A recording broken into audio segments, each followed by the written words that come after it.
The word hallucination is defined as an apparent perception as by sight or hearing for which there is no real or external cause. From this word is derived the name given to a special group of drugs, the hallucinogens. I don't usually see something that's an actual real thing that I could describe as, you know. Sometimes, one time I saw a lot of faces. Just all these faces appeared in front of me. And they were children's faces and oriental faces and old faces and just all kinds of different faces in front of me. And one time I looked in the mirror and I saw just my face just went through all these changes of different emotions and ages, and you know, I could feel all of the things that I saw. Among these drugs, the hallucinogens, are included mescaline, a chemical taken from the peyote cactus, psilocybin, extracted from a variety of Mexican mushroom, DMT, synthesized from the compound tryptamine, and of course, LSD-25, a derivative of lysergic acid and currently the best known of the hallucinogens. From the very beginnings of unrecorded time, men have reached for substances in the world around them that would alter, extend, and materially change their perception of reality.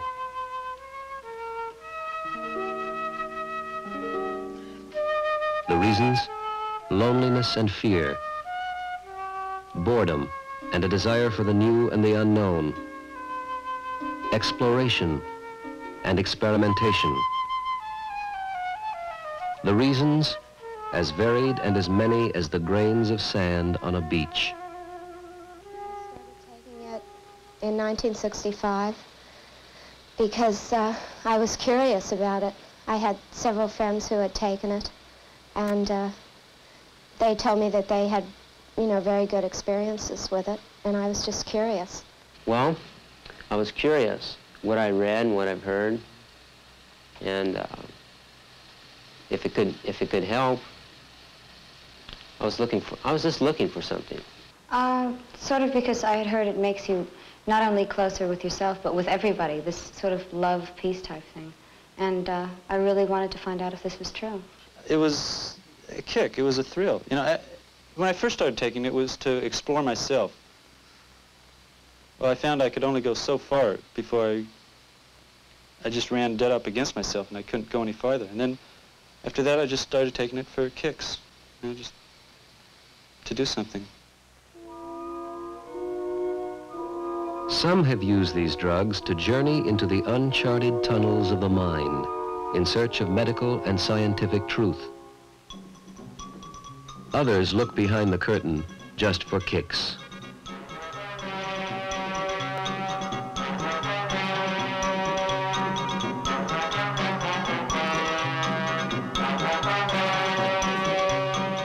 Whatever the reason, the fact of the matter is, the use of these drugs is on the rise, and it would seem valuable and interesting to inquire into cause and effect.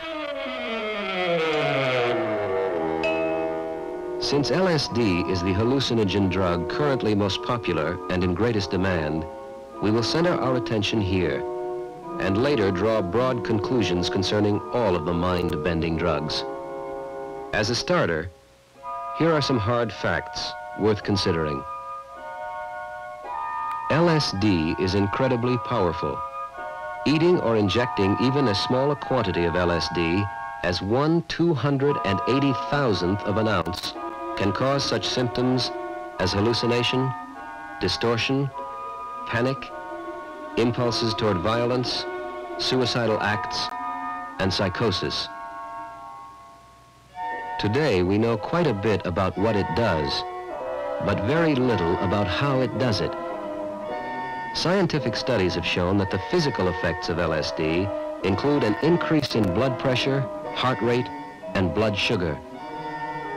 These physiological changes are often accompanied by nausea, chills, flushes, irregular breathing, trembling, and sweating. Recent research on animals has shown that LSD may cause cell damage and lead to serious abnormalities and malformations in the offspring.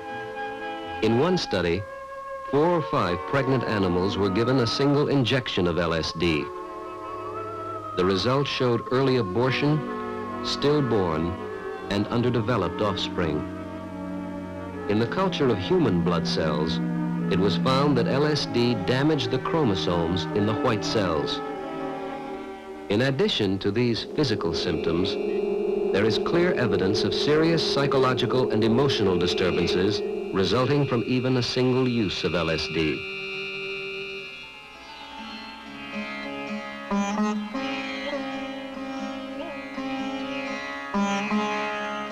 The group use of the hallucinogens at parties is becoming a familiar part of the scene. An atmosphere is created, and mass use of the drug becomes the central factor in the lives of many young men and women.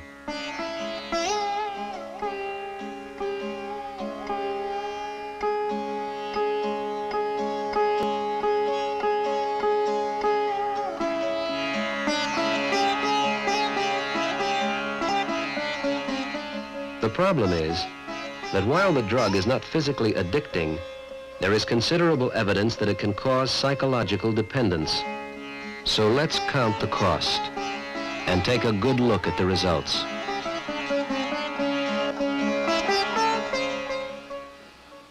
I remember once I wasn't using LSD, it was peyote, which is reasonably similar.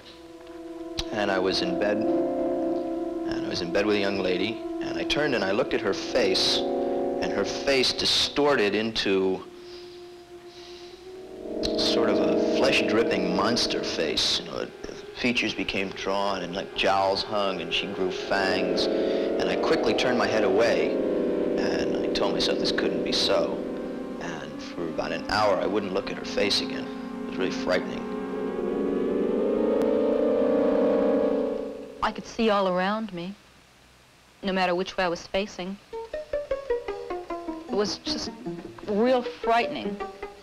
I went into this survival land, and I was afraid everyone was going to go there, and that things were never going to be the same, and that everyone was going to become real vicious and hateful, and just climb on top of each other to get what they wanted. And I never thought the world was going to be any different than that. A lot of times everything vibrates. I look at chairs, and I can see the waves in them, and it's pulsating, vibrating. And this, everything turns into vibrations. It's like everything is falling apart. My eyes are an electronic microscope, and I can see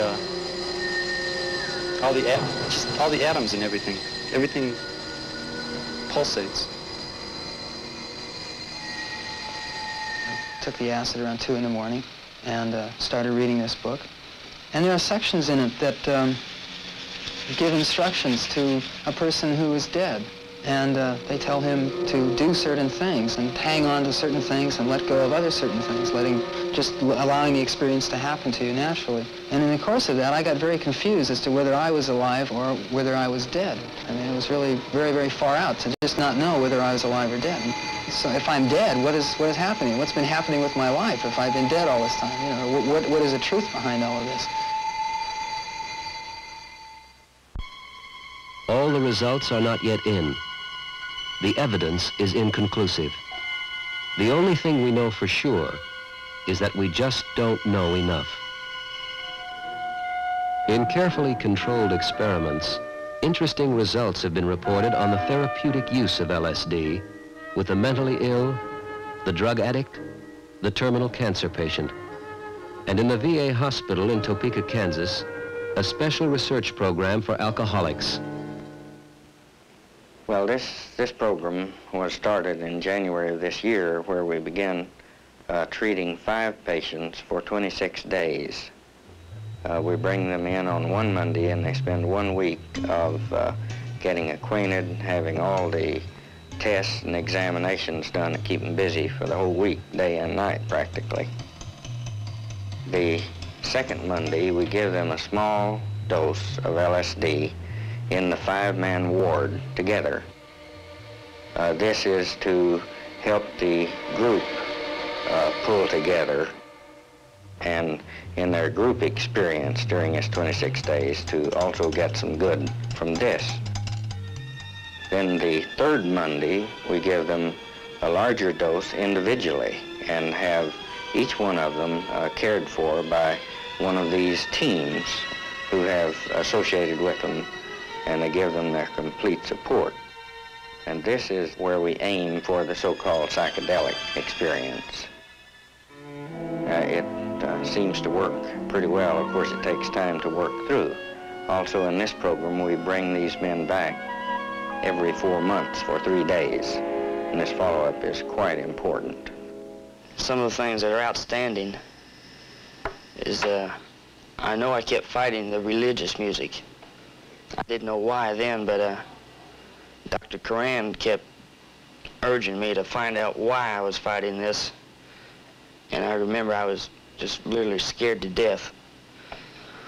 The thing that affected me as far as the first patient is concerned was the openness which he talked with me. The quality also seemed to be more realistic than he has shown before. These qualities in my head, the good qualities, of course, virtue, love, trust. And then I seen the other ones, hate, anger, distrust. I seen them all in my head, and it was like I was strangling myself, like I had to get rid of all the bad qualities, and I was strangling myself fighting against them. And especially the looking at the two sides in his head in this process, these things were thought about rather deeply, and the thing that makes the difference here is the emotion that goes along with them. And I just reached up, and it was like somebody grabbed me and brought me up. Mm-hmm. And I interpret this as, for the first time in my life, I wanted love. And I think this is the thing that was probably my biggest problem, is that I thought everybody was forcing it on me and I wasn't going to let them. Yeah. But it's not a question I think from hearing this man report his experience that there definitely is a change as of now. As far as prognosis is concerned, time. There are currently over 50 research projects in progress under the auspices of the Food and Drug Administration and the National Institute of Mental Health, all part of our continuing search to discover more about the hallucinogens. The questions remain. The mind-bending drugs seem to offer so much, but what do they really deliver? As to what it has to offer, that's a difficult question, because what we've seen here have been some things that I don't think most kids thought they were getting when they took the drug. We've seen some kids that have had prolonged psychosis. Some have had to go to state hospitals. Some have been treated for 2 or 3 months and have been able to leave UCLA. Some of them have had severe depressions. Some have been very confused. And some of the groovy hallucinations and the colors that they wanted, they couldn't stop. They got tired of it after 12 or 18 hours, but they couldn't stop the colors. How do they work, and what are the long-range effects of this drug on human personality? Well, we don't know a great deal about long-range effects. People always are asking about chronic brain damage. What we do know, first of all, is that the electroencephalogram, or brainwave test, on this we see in electrodes that are on the scalp and also depth electrodes planted inside the brain, we see changes from LSD in man and animals after a normal dose, and these changes last from 1 to 2 weeks after administration. In addition, we also see the reoccurrences. You take LSD once, the effect wears off in 12 to 16 hours, then up to a year later, either with stress or without stress, without ever taking the drug again, you have the same reoccurrences. The people call them flashes or flashbacks. Reoccurrences of all the LSD symptoms in their original intensity. certainly this implies that something chronic is going on in the brain. Do these drugs really make possible a richer, more productive, happier life? When we follow them along, what we're impressed with is their whole style of life may change.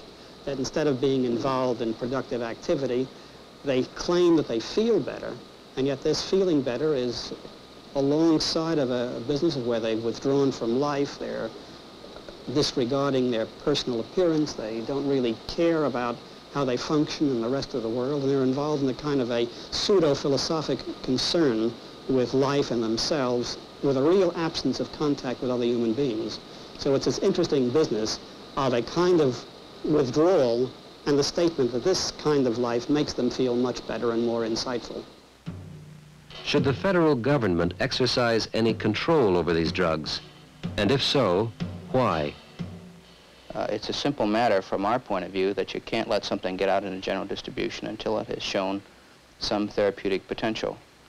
And it has shown it under certain conditions, and you can predict fairly well what's going to happen when you give this drug to a large number of people. This hasn't been shown yet, so we have to be very careful in trying to carry out the necessary research that's going to establish whether or not it has a significant therapeutic potential for people. If it does... Questions that must be answered. And because we do not know enough, the United States government controls the manufacture and use of this drug in the interest of all the people. Like all the new drugs, the government feels that a reasonable degree of controlled scientific investigation must provide the answers.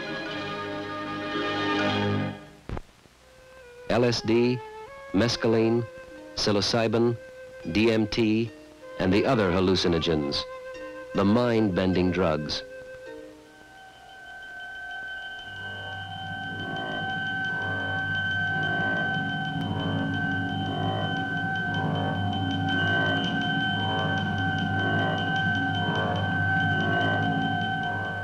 Do they extend the range of the human mind, or do they simply offer an easy escape from the demands of this world and time? I get up and make love and play the guitar and eat, go down to the beach and go swimming, and occasionally write some things when I feel like writing, and think about how I'm going to get a little more money to not starve to death. And it gets you out of that whole intellectual academic framework that you've been taught to be in all the years that you've gone to school. Not only emotional hang-ups, but social hang-ups. Don't do this and don't do that, and you shouldn't associate with these people and this and that. The things that, mores, you might say, that I was brought up with. I get flashes of people seeing me, and it's kind of a schizophrenic thing. In a way, I want people to see me, and sometimes I don't. I'd get up and I'd feel like someone had a rawhide band around my forehead, and it was just such a pressure that by afternoon I'd be crying. So every morning I'd wake up with this pressure, and every afternoon I'd cry.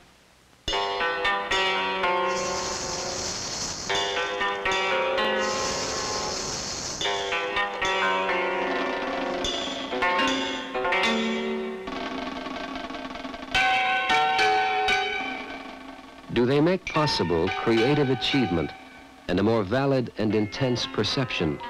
Or do they merely substitute an unreal fantasy world for the sometimes harsh facts of reality? Oh yes, I think that I experience things much more intensely now than, I mean, I've hallucinated without having any drugs since I've taken LSD. Had very vivid light experiences. Sometimes I went into lights that are brighter than the sun. And I see patterns in everything, in dirt, in trees. There's patterns everywhere. And right then, I hallucinated a fish that just came and swallowed the worm. And I said to myself, oh boy, this is it. This stuff is really as good as they say it is. Drugs are going to flip a lot of people out and probably kill a lot of people. But if they haven't the sense to find out all there is that's been written about anything they're going to use, and if they haven't the discretion to decide whether or not, in the final analysis, they're capable of handling it, then that's their problem. They will flip out, and that's how it is.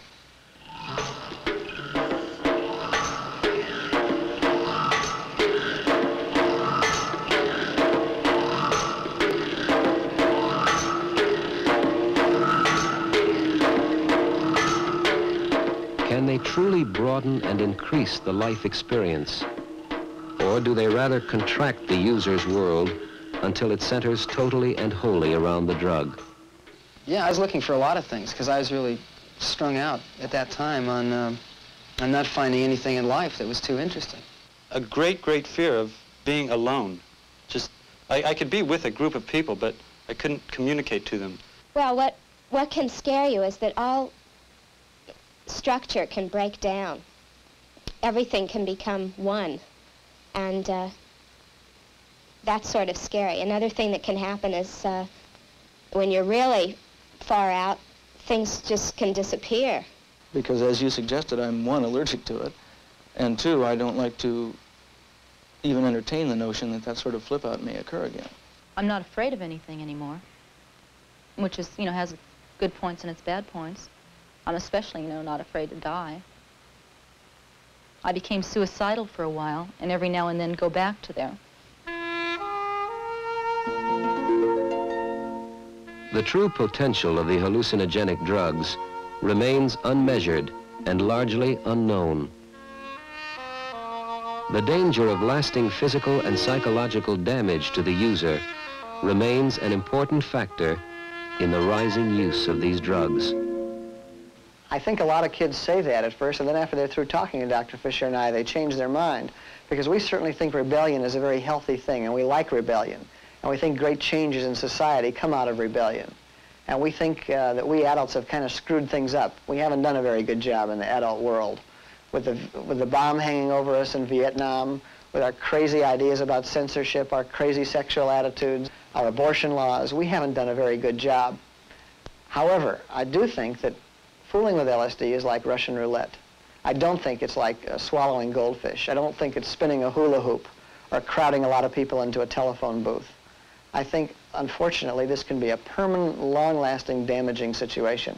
So I'm all for rebellion. I think a great deal of good can come out of it. I hope people who are considering using LSD, however, will think of some of these things. We don't know them all. We do know a few, though.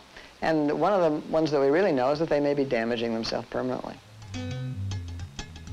The facts of the matter suggest caution and a careful counting of the cost.